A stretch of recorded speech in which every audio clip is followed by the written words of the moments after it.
Hey guys, welcome to another video. In this video I'm going to be showing you 4 more OBS plugins that every streamer should be using to enhance their streams, make them more visually better and more easy to use. So let's get straight into it. So the first one I've left on the screen for a reason is called Move Transition. And as you can see, Move Transition I use quite a lot. As you can see, flicking from screen to screen like this. Makes it a lot more professional, a lot more easier for on the eye for the viewer, and it's free to download. So what you're going to do is head over to the link in the description, go and download Move Transition, download it, install it as you normally do. My advice would probably go and download in this one. So it's an automatic; it automatically installs it into the correct places for you.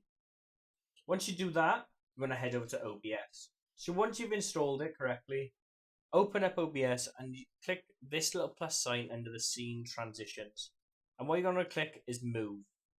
What it'll do then, you see a little drop down here, says cut, fade, move.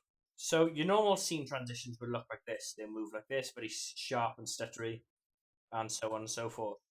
With the move ones, you're able to go into properties and you're able to change a lot of these settings. Each setting does a different thing. Can move it how it appears, each item, what degree it comes from, everything. It's such an advanced program, really good. You can do previews to see how it moves and stuff like that. I have mine in 900 milliseconds just because that's the time I like, and then you get this scene effect where it moves and everything looks really professional when it's done.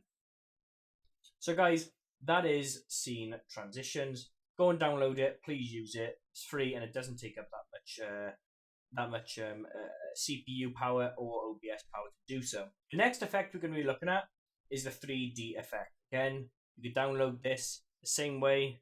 I would recommend using the installer. And what this does, you can add like a 3D effect onto any source within OBS. You can use this to make like backgrounds. If you're more advanced and more skilled, you can use it for graphic design purposes on your screen. So let's go ahead and open OBS and show you what it looks like. So this is what an OBS screen looks like for me.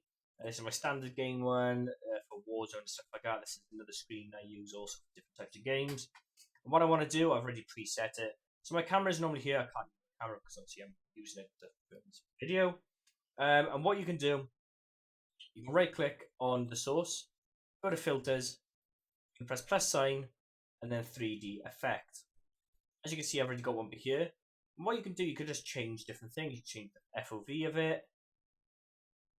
You can change what type of rotation you want on it.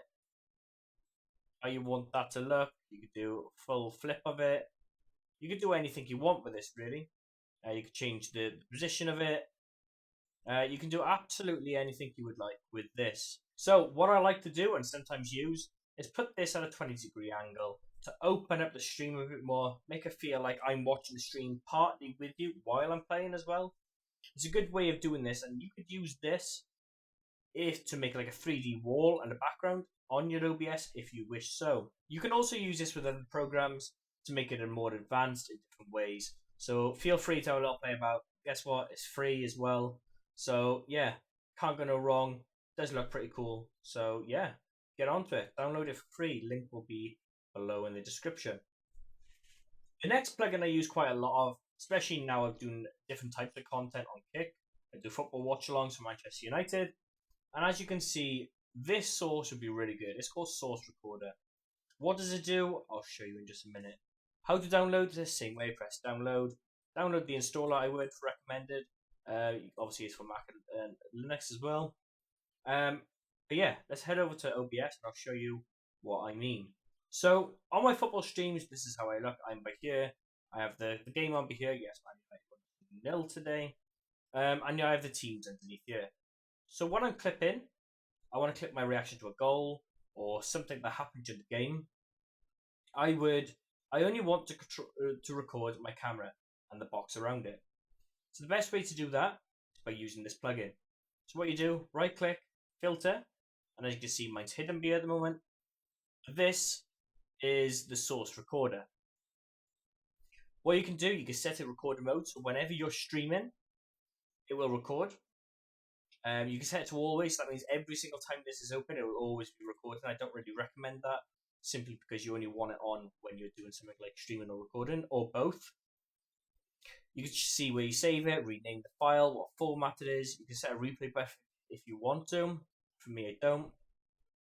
And the sourcing. So the encoder, I use my CPU simply because there is an issue. I don't know if it still happens with the NVIDIA NVIC encoder with this software. I don't know when it's going to fix. I don't know if it has been fixed yet, but I don't want to try it, to be honest with you, and fail and then lose some content.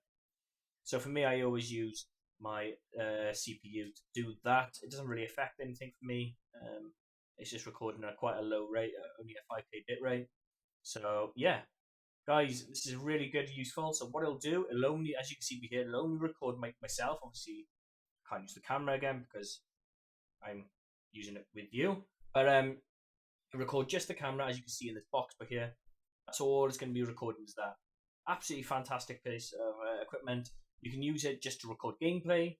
You could record, so you could have it on two different sources if you want. You're streaming, and you could have it on your camera and your gameplay, just in case you do want your reaction to something or something like that. So it can be used vice versa, and it's definitely worth having. Guess what? That's free as well. Link is in the description for this as well. So guys, the last one is called Face Tracker, and it's quite self-explanatory really. It tracks your face for your camera. Please go ahead and download this for free. Go to the downloads by here, and then you can download whichever one you want. I downloaded this one. Again, you download it and you have to copy and paste the files into your OBS files. So it's nice and simple to do. It's self-explanatory really. You can't really go wrong with it. I'm unable to show you how to use this because I only use this on the big screens, simply because on the smaller ones I don't think it works as effective like on my small camera I've got now. So I have got a video for you, which right here, and you can see how it works and how the original is, and then how the face tracker works. So as you can see by here, this is the original. This is how the face tracker works. Obviously, you do not have the boxes run face. This is just for educational purposes only. It does zoom in, and then it tracks your face as you go along. You can see if he moves. You can see him moving here. The camera is following. On the right hand side, that's how the original looks. So it is good for something like this, the way this is has been run by here.